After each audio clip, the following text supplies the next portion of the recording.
India हमेशा से Russia के ब्लॉक में रहा, चाहे सोवियत यूनियन हो, जबकि हम लोग जो पाकिस्तान थे कभी सीटों में कभी सेंटों में अमेरिकन ब्लॉक के अंदर रहे हैं। तो रशिया और अमेरिका हमेशा रशिया और इंडिया हमेशा एक दूसरे का रिगार्ड करते हैं और रशिया की तरफ से अमेरिका को हमेशा अभी फ्यूल में जैसे देखा उसकी बाद में इंतहाई ज़्यादा सब्सिडी दी गई। फिर वो उनकी आर्म्स डील और उनके जो जेट्स हैं फाइटर जेट्स, तो इनकी बिजनेस डील्स चलती रहती हैं क्योंकि इनका ब्लॉक एक है। इंडिया और रशिया को एक दूसरे की ज़रूरत है। इंडिया वाकई इसके अंदर पीस लाने के लिए कोशिश कर रहा है। जो उनके विजिट्स हैं वो कोई आम विजिट्स नहीं थे। अब इंडिया का अगर आप किरदार देखें तो इंडिया हमेशा से वेस्ट के ज़ेरे अताब रहा है। हमारे ऊपर भी यही टैग आता है और हम हैं भी, लेकिन इंडिया तो इसको क्लेम भी करता है ना ओपनली, क्योंकि इंडिया की हमारे साथ वॉर है, प्रॉक्सी वॉर है। इसके अंदर माजी के अंदर भी अमेरिका की इजाज़तें ली गई, हमने भी अमेरिका से इजाज़तें ली कि आया कि किस हद तक हमें जारहाना रवैया अख्तियार करना है, और इंडिया की जानिब से भी हमेशा अमेरिका से शाबाशी लेने के बाद ही हमारी तरफ बढ़े। तो इस दौरे से पहले जो थोड़े से मुज़ाकरात अमेरिका के साथ हुए हैं ना इंडिया के, ये उसका बिल्कुल क्रेडिट जाता है कि उसको वहाँ से बातचीत हुई है, वहाँ से उसको कहा गया है, तो ये स्पेशल तौर पे वहाँ पर रशिया गया ये। अच्छा। हाँ जी, रशिया जाने के बाद वहाँ पर अब यूक्रेन और रशिया में देख ले 2 साल हो गए, 1 साल से ज़्यादा हो गया जंग होते हुए, कोई फ़ायदा नहीं हुआ। दोनों की माशरत तबाह हो चुकी है, माशरत से उनसे पूरे रशिया को बड़ा फ़र्क पड़ा हुआ है इस टाइम। मसला हमारा ये है कि हम सर्टेन ही नहीं हमने किसके साथ जाना है, तो इसीलिए अब रशिया हमारे से इसलिए डील करता कि भी हमारा कब मूड बदल जाए। हम कहें जी नहीं जी हमें आज चाइना ज़्यादा पसंद है, हम उधर चले जाएं, उनको कहें नहीं जी अब अमेरिका हमें ज़्यादा पैसा दे रहा हम उधर चले जाएं। तो बेसिक इशू आपकी फॉरेन पॉलिसी के अंदर जो ये अनसर्टेनिटी है इसका है। वो उनकी रीढ़ की हड्डी बन गए हैं। अगर मैं ऐसा कहूँ कि रशिया इस वक्त इंडिया की इकॉनमी को चलाने के लिए वो ऑक्सीजन का काम कर रहे हैं, तो इसमें कोई गलत बात नहीं है। उसकी वजह ये है कि $10.2 बिलियन बचाए गए हैं सिर्फ क्रूड ऑयल। इंडिया ने अमेरिका के कहे बगैर, अमेरिका की मुखालफत मोल लेते हुए रशिया से 40% क्रूड ऑयल इस वक्त वो ले रहे हैं, और वो भी इंडियन करेंसी में। एग्जैक्टली।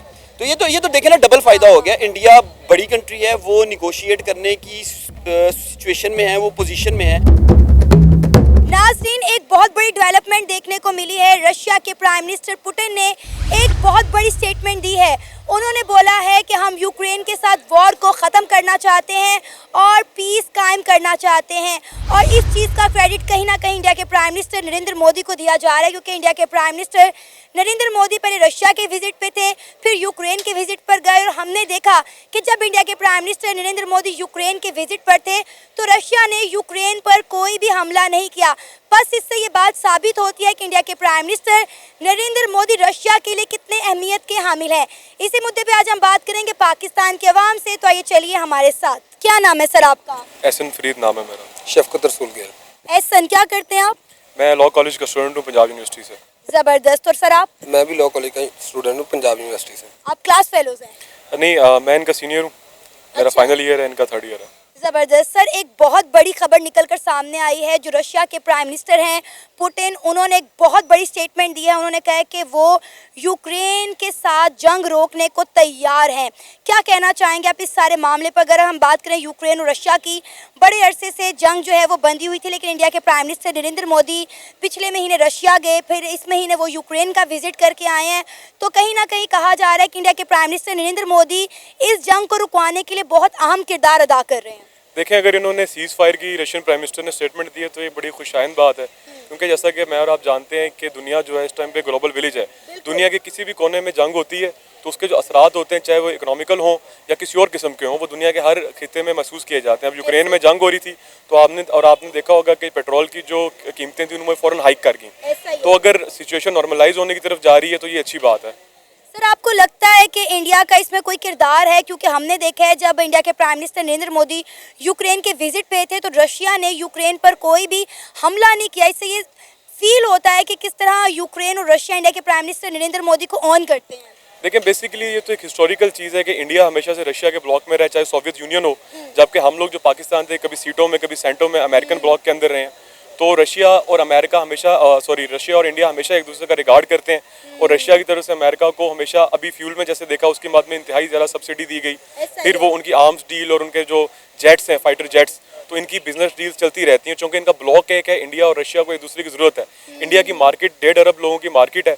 हर कोई जो भी दुनिया की इकॉनमी है वो ये चाहता है कि उसकी जो एक्सपोर्ट है उसका प्रोडक्ट बन रहा है वो इंडिया की मार्केट के अंदर जाए, तो जाहिर बात है उनका और इसमें कोई ना कोई रोल तो हो सकता है। इकोनॉमिकल वाइज देखी जाए दुनिया में आजकल उसी की सुनी जाती है जिसकी इकोनॉमी तगड़ी है। ये वो जंगो जदल का ना दौर है कि जिसके पास हथियार ज़्यादा हो वही आगे आए, या जिसके पास कोई और चीज़ या इंटेलेक्चुअल जिसके पास ज़्यादा हो वो ज़्यादा आए। आजकल का दौर ये है कि जिस मुल्क की इकोनॉमी स्ट्रॉन्ग है, चाहे वो जापान जैसा मुल्क है जिसकी कोई आर्मी नहीं है लेकिन उसकी एक इंटरनेशनल स्टैंडिंग है, इसी तरह इंडिया ने चूँकि अपनी इकोनॉमी एक फ्री इकोनॉमी की मॉडल पे रखी है 90s की दिहाई से लेकर अभी तक, तो वहाँ पे इन्वेस्टर्स आ रहे हैं। हर बंदा अभी आपने देखा कि फेसबुक ने अपना हांगकांग से जो उनका वो डाटा सेंटर था वो उठा के उन्होंने इंडिया की सिटी गुजरात के अंदर किया है। तो हर दुनिया का बड़ा से बड़ा जो ट्रेड जो लोग कर रहे हैं उनकी कोशिश ये है कि वो इंडियन मार्केट को कैप्चर करें, तो जाहिर बात है ये हो सकता है, उनका रोल हो सकता है। अब आप ये देखें कि इंडिया के रशिया के साथ ताल्लुकात कितने ज़बरदस्त हैं। आपको याद होगा जब यूक्रेन और रशिया की वॉर स्टार्ट हुई थी तो अमेरिका ने इंडिया को मना किया था कि आपने रशिया से क्रूड ऑयल नहीं लेना, लेकिन इंडिया के जो फॉरेन मिनिस्टर हैं उन्होंने अमेरिका को शट अप कॉल दे दी थी और रशिया से इतना क्रूड ऑयल खरीदा कि इंडिया और रशिया ट्रेडिंग पार्टनर बन गए। बिल्कुल ऐसी इंडियन फॉरेन मिनिस्टर जो थे जयशंकर नाम है मेरे ख्याल में उनका, उन्होंने जब ये बात की उन्होंने ये कहा कि अमेरिका कौन होता है हमारे मामला में दखल अंदाजी करने वाला। लेकिन बात अब ये है कि अगर यही कोई हमारे जैसा मुल्क या कोई और मुल्क बात करता तो अमेरिका उसकी पहले एड बंद करता और उसको घुटनों के बल के ऊपर लाकर खड़ा कर देता। लेकिन बात फिर वही है जो मैंने पहले कही कि इंडिया की मार्केट को की पूरी दुनिया को ज़रूरत है, चाहे वो अमेरिका हो चाहे वो रशिया हो, तो वो इंडिया को किसी भी सूरत अपने आप से लहदा नहीं कर सकते। और देखिए पाकिस्तान भी बड़े लंबे अरसे से कोशिश कर रहा है कि किस तरह रशिया से है क्रूड ऑयल ले सके, लेकिन हम वो लेने में नाकामयाब हो रहे हैं। पहले पाकिस्तान के जो प्राइम मिनिस्टर थे इमरान खान साहब, उनके दौरे हुकूमत में भी हमें सुनने को मिला कि हम रशिया से क्रूड ऑयल ख़रीदने जा रहे हैं, लेकिन वो भी नाकाम हो गया। उसके बाद भी हम जो नई हुकूमत आई मुस्लिम लीग नून की, तब भी हमें सुनने को मिला कि रशिया के साथ हम डील करने जा रहे हैं, ऑयल लेने जा रहे हैं, लेकिन कुछ भी नहीं हुआ। देखिए इसमें बात सबसे जो प्रॉब्लम पाकिस्तान का है वो ये है कि हमारी जो स्टेट लेवल की पॉलिसीज़ हैं उनमें बहुत ज़्यादा अनसर्टिनिटी है। ठीक है, जैसी हुकूमत बदलती है हमारी फॉरेन पॉलिसी बदल जाती है। कभी हम अमेरिका के ब्लॉक में चले जाते हैं, कभी हमारा दिल करता नहीं यार रशिया जो है उससे हमारा बॉर्डर मिलता है ताजिकिस्तान वाली साइड से, तो हमें उसके पास जाना चाहिए। कभी हम चाइना के पास चले जाते हैं। तो बात ये होती है कि जब आप सबको खुश रखना चाहें तो कोई आपसे खुश नहीं हो सकता। तो हमारी बेसिकली फॉरेन पॉलिसी को एक सर्टेनिटी की ज़रूरत है, एक पूरे प्लान की ज़रूरत है कि जो एक 15 साल का या 20 साल का प्लान हो कि पाकिस्तान इस ब्लॉक में जाना है, उसके प्रोज भी पता हो आपको, उसके कॉन्स भी आपको पता हो। तो मसला हमारा ये है कि हम सर्टेन ही नहीं है हमने किसके साथ जाना है। तो इसीलिए अब रशिया हमारे से इसलिए नहीं डील करता कि भी हमारा कब मूड बदल जाए, हम कहें जी नहीं जी हमें आज चाइना ज़्यादा पसंद है हम उधर चले जाएं, उनको कहें नहीं जी अब अमेरिका हमें ज़्यादा पैसा दे रहा हम उधर चले जाएं। तो बेसिक इशू आपकी फॉरेन पॉलिसी के अंदर जो ये अनसर्टिनिटी है इसका है। और अब आप ये देखें कि इंडिया की फॉरेन पॉलिसी कितनी कमाल की है कि वो यूक्रेन के साथ भी बना कर रखे हुए हैं, वो रशिया का विजिट भी कर रहे हैं, रशिया के साथ ट्रेड भी कर रहे हैं और अमेरिका भी वो जा रहे हैं। बिल्कुल ऐसे ही देखें, उनकी ये फॉरेन पॉलिसी आज की नहीं है, उनकी शुरू की है। जबकि अगर आप हमारी तरीक को देखें तो हमारा जो प्राइम मिनिस्टर का जहाज़ वो रशिया जा रहा था और रास्ते में मोड़ के उनको आप ले गए अमेरिका। हालांकि अमेरिका अगर कोई मसला हो तो जो एक बेसिक उसूल है कि जो बिल्कुल आपकी सरहदों के साथ जिसकी सरहद मिलती है वो आपकी मदद को आएगा, ना कि जो 7 समंदर पार एक मुल्क बैठा है वो आपके पास आएगा। फिर उसके बाद हम सीटों सेंटों में चले गए, हमें कोई ज़रूरत नहीं थी इन चीज़ों के अंदर जाने की। रशिया हमसे दूर होता गया। हम India on the other hand उन्होंने रशिया से भी बना के रखी अपनी और अमेरिका से भी बना के रखी। ना रशियन ब्लॉक में पूरी तरह गया ना अमेरिकन ब्लॉक में पूरी तरह गया। लेकिन अगर हम देखें तो हमने कभी अपने हवाई अड्डे दे दिए, कभी हमने कोई लोगों को ट्रेन किया वहाँ पे उनसे लड़ने के लिए। तो ये हमारी बेसिकली फॉरेन पॉलिसी शुरू से तब्जब का जो है शिकार है। अस्सलाम वालेकुम। वालेकुम सलाम। सर कैसे हैं आप? अल्हम्दुलिल्लाह, हम गुड, आप बताएं। मैं भी ठीक अल्हम्दुलिल्लाह। सर आपको पता है कि रशिया के जो प्राइम मिनिस्टर हैं पुतिन, उन्होंने बहुत बड़ी स्टेटमेंट दी है।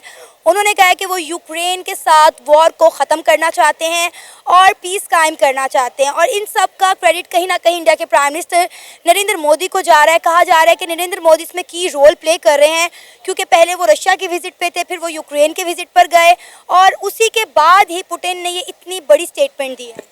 जी बिल्कुल, आपने ठीक कहा है कि मोदी साहब जो हैं वो सैर तफरी में मसरूफ़ हैं, लेकिन वो सैर तफरी नहीं है। अच्छा। क्योंकि इस वक्त पूरी दुनिया के अंदर जितना भी मामला है वो इकोनॉमिक पार कॉरिडोर है कि जो जिस मुल्क के पास पैसे हैं, जिस मुल्क के अच्छे ममालिक के साथ, बड़े मुल्कों के साथ ताल्लुकात हैं, उनकी इकॉनमी भी स्टेबल रहेगी और इंटरनेशनल दुनिया के अंदर उनका जो एक जो उनका वेट है वो बरकरार रहेगा। अब इस सारी सिचुएशन के अंदर यूक्रेन वाले मामले के अंदर रशिया ने स्ट्रिक्टली एक तवील अरसा ये स्टांस रखा है कि किसी सूरत भी इस जंग को बंद नहीं किया जाएगा। उनकी तरफ से बगावत की गई है, अनॉय किया गया है स्टेट को, फेडरेशन को। अब उसका हर सूरत में बदला लिया जाएगा और उनको दबाया जाएगा, बताया जाएगा कि ऐसी कौन है। तो रशिया ने अच्छे तरीके से ये बताने की कोशिश की है कि वो कौन है और उन्होंने भरपूर मुजाहिरा किया। इवन कि अमेरिका ने इसमें इंटरवीन किया। अमेरिका की सीवियर इंटरवीन होने के बाद भी कुछ नहीं बन पाया और उल्टा रशिया की जानिब से ज़्यादा रिएक्शन देखने में आया। अमेरिका ने हथियार सप्लाई किए यूक्रेन को, रशिया को इस बात के ऊपर भी कि ये क्या मामला है। असल में जंग तो सुपर पावर की है, रशिया दोबारा सुपर पावर बनने की गेम के अंदर है, इंडिया भी आने वाले कुछ अरसे के अंदर उसी दौड़ के अंदर है कि सुपर पावर कौन होगा। अमेरिका ऑलरेडी सुपर पावर है लेकिन उसके कोलैप्स होने के चांसेस भी नज़र आ रहे हैं, चूँकि इंटरनेशनल दुनिया के अंदर वो उनके मामला कुछ ज़्यादा अच्छे नहीं चले, लेकिन दे आर स्टिल क्लेमिंग कि दे आर सुपर पावर, और वो सुपर पावर हैं भी। अब जो इंडिया वाला मामला है, इंडिया वाकई इसके अंदर पीस लाने के लिए कोशिश कर रहा है। एस जोन के विजिट्स हैं वो कोई आम विजिट्स नहीं थे। अब इंडिया का अगर आप किरदार देखें तो इंडिया हमेशा से वेस्ट के ज़ेरे अताब रहा है, हमारे ऊपर भी यही टैग आता है और हम हैं भी, लेकिन इंडिया तो इसको क्लेम भी करता है ना ओपनली, क्योंकि इंडिया की हमारे साथ वॉर है, प्रॉक्सी वॉर है। इसके अंदर माजी के अंदर भी अमेरिका की इजाज़तें ली गई, हमने भी अमेरिका से इजाज़तें ली कि आया कि किस हद तक हमें जारहाना रवैया अख्तियार करना है, और इंडिया की जानिब से भी हमेशा अमेरिका से शाबाशी लेने के बाद ही हमारी तरफ बढ़े हैं। तो इस सारे मैटर के अंदर अमेरिका की तरफ से भी शायद इनको आगे करने की कोशिश की गई है कि मोदी साहब आगे बढ़ें और इस मामले को अपने तरीके से निपटाएं, ताकि किसी सूरत से यूक्रेन जो है उसके अंदर जंग बंदी हो, चूँकि वहाँ पे बहुत बड़ी तादाद के अंदर लोगों का जानी और माली नुकसान हुआ है, और बीइंग अ ह्यूमन बीइंग मैं भी ये चाहता हूँ कि वहाँ पर किसी तरह जंग रुके, और चूँकि उस जंग की वजह से पूरी दुनिया के ऊपर जो इकॉनमी के अंदर फ़र्क नज़र आया, पाकिस्तान के भी हालात बुरे हुए, इंडिया में, अमेरिका में महंगाई बहुत ज़्यादा बढ़ी, क्रूड ऑयल की जो कीमतें हैं उसमें बहुत ज़्यादा मसाइल आए, रशिया से पेट्रोल ख़रीदने वाले जो मुल्क थे उनको बहुत ज़्यादा सामना हुआ, अमेरिका की जानिब से बंदिशें लगाई गई, थ्रेट किया गया कि जो इनके साथ ट्रेड करेगा रशिया के साथ हम उन्हें दबाएंगे या उनके साथ अपने मामला नहीं चलाएंगे। तो लेकिन इंडिया तो नहीं दबा बुरहान, इंडिया को अमेरिका ने मना किया था कि आपने रशिया से क्रूड ऑयल नहीं लेना, लेकिन इंडिया ने नहीं सुनी, उनकी इतना क्रूड ऑयल खरीदा रशिया से कि दोनों ट्रेडिंग पार्टनर बन गए हैं। देखिए, ट्रेडिंग पार्टनर नहीं बने, वो उनकी रीढ़ की हड्डी बन गए हैं। अगर मैं ऐसा कहूँ कि रशिया इस वक्त इंडिया की इकॉनमी को चलाने के लिए वो ऑक्सीजन का काम कर रहे हैं, तो इसमें कोई गलत बात नहीं है। उसकी वजह ये है कि 10.2 बिलियन डॉलर्स बचाए गए हैं सिर्फ क्रूड ऑयल। इंडिया ने अमेरिका के कहे बगैर, अमेरिका की मुखालफत मोल लेते हुए रशिया से 40% क्रूड ऑयल इस वक्त वो ले रहे हैं, और वो भी इंडियन करेंसी में। एग्जैक्टली।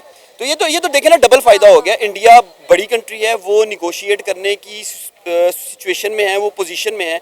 अमेरिका को और इंडिया को अमेरिका के साथ ताल्लुकात में फ़ायदे क्या हैं कि थर्ड वर्ल्ड कंट्री होने की हैसियत से या डेवलपिंग कंट्री होने की हैसियत से जो 48% ट्रेड का हिस्सा जो है अमेरिका इंडिया को देता था, वो माजी में बंद कर दिया गया। ठीक है, जब ये हालात थोड़े से चेंज हुए हैं, जब एशिया के अंदर एक नया ब्लॉक बनने जा रहा है जिसकी पूरी दुनिया की जिसके ऊपर नजरें हैं, रशिया, पाकिस्तान और चाइना, उसके बाद सूरत हाल बदली है। इंडिया ने अपना फ़ायदा देखा, अपने आकाओं को खुश ज़रूर रखा है, लेकिन उन्होंने अपना फ़ायदा देखा है। इसलिए इंडिया की इकॉनमी बड़ी है, इंडिया की कौम बड़ी है, इंडिया की हुकूमत भी हमारी निस्बत और दाएं बाएं के मुल्कों की निस्बत बहुत बड़ी है, जिसकी वजह से उन्होंने 40% जो अपना क्रूड ऑयल है वो उनके साथ लिया। अब ऐसी सूरत हाल के अंदर अगर रशिया के ठंडा किया जा सकता है, उन्हें समझाया जा सकता है, तो इंडिया एक अहम किरदार अदा कर सकता है। और ये क्रेडिट मोदी साहब को जाता है कि उन्होंने दोनों मुल्कों के अंदर इतनी स्वीर कंडीशन के अंदर गए हैं, मुलाकातें की हैं और किसी ना किसी से कोशिश की है कि मामला ठंडे हो जाए। आपको पता है, जब इंडिया के prime minister Narendra Modi Russia के बाद यूक्रेन के विजिट पे गए हैं, तो रशिया ने इंडिया के प्राइम मिनिस्टर नरेंद्र मोदी की वहाँ मौजूदगी में यूक्रेन पे कोई भी हमला नहीं किया। इससे ये बात साबित होती है कि नरेंद्र मोदी रशिया के लिए कितने इंपॉर्टेंट है। देखिए, 40% अगर क्रूड ऑयल रशिया इंडिया को दे रहा है, तो रशिया के भी तो स्टेक्स हैं, उनका भी तो रेवेन्यू जनरेट हो रहा है। बेशक वो किसी भी मुल्क को दे सकते हैं, वो हमें भी देने के लिए तैयार थे, कुछ हिस्सा हमें दिया भी, लेकिन इस वक्त देखना तो यही है कि 40% इंडिया को जो तेल की सप्लाई है क्रूड ऑयल की, वो रशिया दे रहा है। तो ऑब्वियसली रशिया के स्टेक्स भी इंडिया के साथ अब किसी ना किसी तरह से जुड़ रहे हैं। इंडिया का मामला सिर्फ यही है, क्रेडिट दे दें उनको, उन्होंने कोशिश की है, लेकिन पसे पुश्त जो मामला हैं वो बहुत ज़्यादा बिखरी हुई चीज़ें हैं। पाकिस्तान और रशिया के जो करीबी ताल्लुकात हैं, जो दिन ब दिन इनकी आपस के अंदर एक जो फासले कम हो रहे हैं माजी में अफगान वॉर की वजह से, और जो इस तरह के मामला थे, उनको भी तो किसी ना किसी तरीके से सेटबैक पहुंचाना है। तो ये बड़े मामला हैं। बहरहाल क्रेडिट इंडिया को जाता है, मोदी साहब ने अच्छी कोशिश की और अल्लाह करे कि ये दोनों मामला ठंडे हो जाएं, ताकि दुनिया के अंदर जो एक मामला ख़राब हो रहा है, इकनॉमिक सिचुएशन वर्स हो रही है पाबंदियों की वजह से और इस तरह के जो लिटिगेशन हो रही हैं, तो ज़रा दुनिया के अंदर महंगाई थोड़ी कम हो जाए, जो लोग जिनका जानी नुकसान हो रहा है वहाँ पर वो लोग बच जाएं, तो इससे बेहतर और क्या चीज़ हो सकती है। सर, आपको पता है कि रशिया के प्राइम मिनिस्टर पुतिन ने एक बहुत बड़ी स्टेटमेंट दी है। उन्होंने कहा है कि हम यूक्रेन के साथ जंग को ख़त्म करना चाहते हैं और कहीं ना कहीं इंडिया इसमें की रोल प्ले कर रहा है, क्योंकि इंडिया के प्राइम मिनिस्टर नरेंद्र मोदी पहले रशिया के दौरे पे थे, फिर यूक्रेन के विजिट पे गए, तो डेफिनेटली उन्होंने दोनों मुल्कों के मुद्दे सुने होंगे। तो कहीं ना कहीं इस चीज़ का क्रेडिट इंडिया के प्राइम मिनिस्टर नरेंद्र मोदी को दिया जा रहा है कि उनकी वजह से रशिया जो है जंग खत्म करने को तैयार हो गया है। देखिए जी, वो उसका दौरा ज़रूर हुआ वहाँ पर इस दौरे से पहले जो थोड़े से मुज़ाकरात अमेरिका के साथ हुए हैं ना इंडिया के, ये उसका बिल्कुल क्रेडिट जाता है कि उसको वहाँ से बातचीत हुई है, वहाँ से उसको कहा गया है, तो ये स्पेशल तौर पे वहाँ पर रशिया गया ये। अच्छा। हाँ जी, रशिया जाने के बाद वहाँ पर अब यूक्रेन और रशिया में देख ले 2 साल हो गए, 1 साल से ज़्यादा हो गया जंग होते हुए, कोई फ़ायदा नहीं हुआ। दोनों की माशरत तबाह हो चुकी है, माशरत से उनसे पूरे रशिया को बड़ा फ़र्क पड़ा हुआ है इस टाइम, पूरी दुनिया में उसका नुकसान हो रहा है। वहाँ से रशिया ना विजिट कर सकता है, ना कोई आता है, कोई सयाह आ रहा है, ना कोई आ रहा है, उसकी वजह से उसका अपने मुल्क में बहुत नुकसान हो रहा है। और उसके बाद ये प्राइम मिनिस्टर साहब चले गए इंडिया के, ठीक है चले गए, उन्होंने जाकर मुज़ाकरात किया, पर वो वहाँ से पीछे से जो बैग मिली थी उन्होंने वही सामने रखे, उनसे बातचीत की कि मामला हल किया जाए। पर उन्होंने वो रशिया के वज़ीर पोर्टपोटी साहब ने ये कहा कि भाई अमेरिका को चाहिए कि बीच में से अपने साइड करे। अच्छा। जबकि देखिए सारे ऑलमोस्ट अमेरिका था बीच में शामिल था, यूरोप शामिल था, अमेरिका शामिल था इसके अंदर जंग के अंदर। यूक्रेन तो वैसे इतना छोटा सा मुल्क है, वो तो जब चाहे ख़त्म कर सकते थे वो, पर उनकी ताकत को पीछे से बैग जो थी जो अमेरिका और यूरोप की थी, जिसकी बेस पे उन्होंने इतना टाइम गुजार लिया। अब वो मामला हल हो गया, हो रहा है, तो अच्छी बात है जो हो गया, बेहतर होना चाहिए कि आगे मुल्क को, सब मुल्कों में जो इस टाइम महंगाई और बेरोज़गारी का आलम हुआ बड़ा, वो ख़त्म हो। अमेरिका अब ये जो आगे हमारे मुल्क में क्या कहते हैं वो कॉन्फ्रेंस हो रही है, उसमें सारे SCO हो रही है, सब मुल्क आ रहे हैं, उसमें रशिया भी आ रहा है, उसमें इंडिया मोदी साहब भी होंगे, सारे होंगे। इनवाइट तो किया है मोदी साहब को, लेकिन पता नहीं अब वो आते हैं कि नहीं आते। आएंगे इंशाल्लाह ताला, हमारे मुल्क में ज़रूर आएंगे वो, अब आएंगे, अब उनका आना बनेगा। पहले की वजह से कह रहे हैं, नहीं नून लीग की वजह से नहीं मैं कह रहा, मैं फर्स्ट टाइम जब वज़ीर-ए-आज़म नवाज शरीफ थे तब भी मोदी साहब आए थे, और अभी मोदी साहब आएंगे, क्योंकि कोई बात होगी ना नून लीग, अब उनके लिए ज़रूरत है। अब मसला देखें ना, अब उनकी ज़रूरत है। अब उन्होंने यहाँ पे अफगानिस्तान में भी पैसा इन्वेस्ट किया हुआ है, अब उन्होंने पाकिस्तान को हैंडल करना है, तो अब अफगानिस्तान से उन्होंने फ़ायदा उठाना है ना, नहीं तो बीच में तो उनका सारा नुकसान हो रहा है इंडिया का। इंडिया ने इस पर अभी तक कोई स्टेटमेंट नहीं दी कि वो पाकिस्तान आएंगे या नहीं आएंगे। नहीं, हमें तो उम्मीद है ना कि अब की इस सूरत हाल में वो लाजमी पाकिस्तान आएंगे, और आना पड़ेगा उनको। अगर वो नहीं आएंगे तो डैमेज भी खुद ही होंगे, हम नहीं होंगे। हमने तो हम जहाँ खित्ते में हम बैठे हुए हैं, हमारे साथ इधर अफगानिस्तान है, इधर ईरान है, और दोनों की जगह पे उन्होंने अपने ही सरमायाकारी की है दोनों जगहों पे, और दोनों के हैंडल पे हम नहीं करना है उसको, हमारे से होके जाना उन्होंने हमारे पास से। जब हमसे बनाएंगे तो आगे जाएंगे ना। वो नून लीग के मुखालिफ की बात करने के लिए आए हैं, उसकी हम बात ही नहीं कर रहे। ये बात असल में ये है कि मोदी साहब यहाँ आएंगे और ये मामले सारे बेहतर होंगे, आगे आगे मुल्क दुनिया के अंदर बेहतरी आ रही है। अभी आप देखें ना कि इंडिया के प्राइम मिनिस्टर नरेंद्र मोदी हर दूसरे दिन किसी मुल्क के विजिट पे होते हैं। मैंने आपको जैसे पहले बताया कि वो रशिया गए, फिर यूक्रेन गए, उसके बाद वो पोलैंड के, फिर उसके बाद अभी जो है वो सिंगापुर और कई ममालिक के विजिट से होकर आ रहे हैं, और जहाँ कहीं जा रहे हैं वो एक मकसद के तहत जा रहे हैं, मतलब उनका एक एजेंडा होता है कि वहाँ जाके पूरा करना। अब देखें ना कि हम बात करें सिंगापुर की, वहाँ पे वो सेमीकंडक्टर चिप की डीलिंग करके आए हैं ताकि इंडिया के अंदर सेमीकंडक्टर चिप की जो है वो फैक्ट्रीज लगे। अब इसी के साथ अब हम यूक्रेन और रशिया के जब भी विजिट पे गए तब ये मामला समझ नहीं आ रहे थे कि वहाँ पे वो क्यों गए, लेकिन अब बात पूरी खुल के आई है पुतिन के स्टेटमेंट के बाद कि इंडिया के प्राइम मिनिस्टर नरेंद्र मोदी कहीं ना कहीं इनके दरमियान एक मिडल मैन का रोल प्ले कर रहे हैं कि ताकि इन दोनों मुल्कों के दरमियान जो है पीस कायम हो सके। नहीं बिल्कुल ठीक है बात अपने, मैंने आपको क्या कहा कि पहले तो आप देखें ना, सबसे पहले बातचीत कहाँ हुई, अमेरिका से हुई। अमेरिका से बात होने के बाद मोदी को हाथ मत दिया गया कि जाएं जब मामला करें, उन्होंने कहा मैं कर सकता हूँ, उन्होंने कहा करें, फिर उन्होंने वो मामला जाके किया और इंडिया ने कर दिखाया। नहीं कर दिखाया, उसमें कहीं ना कहीं झुकाव, जाहिर मुल्कों में झुकाव करना पड़ता है, उनको बात माननी पड़ती है, करनी पड़ती है, कुछ ना कुछ मामले। अब उनको भी नजर आ रहा था कि रशिया को हमारी मौशत बहुत तबाह हो चुकी है, लिहाजा हम बिल्कुल ही डेड हो चुके हैं इस टाइम, तो लिहाजा उन्होंने ये मामले को कोई ना कोई हैंडल तो करना ही था ना वहाँ पर। चाहे यूक्रेन मानेगा, यूक्रेन को भी मानना पड़ेगा, क्योंकि यूक्रेन भी खत्म हो चुका है इस टाइम। अगर उसको अब दोबारा अपने जगह पे खड़ा होना है तो उसको ये मामला हल करना पड़ेगा। यूरोप ने जो साइड उसके साथ ली हुई थी, अब वो यूरोप भी इसके साथ खड़ा हुआ है कि चले ठीक है ये मामले होने चाहिए। लिहाजा हर जगह पे आप देख रहे हैं महंगाई का जोर हर मुल्क में ही हुआ है, कहीं भी ऐसा मुल्क नहीं है जहाँ महंगाई ना हो। इसी वजह से हुई है जो जंग लगी हुई है, जो फ़लस्तीन में लगी हुई है, इन जंगों की वजह से ही मुल्क तबाह बर्बाद हो रहे हैं हर जगह पे।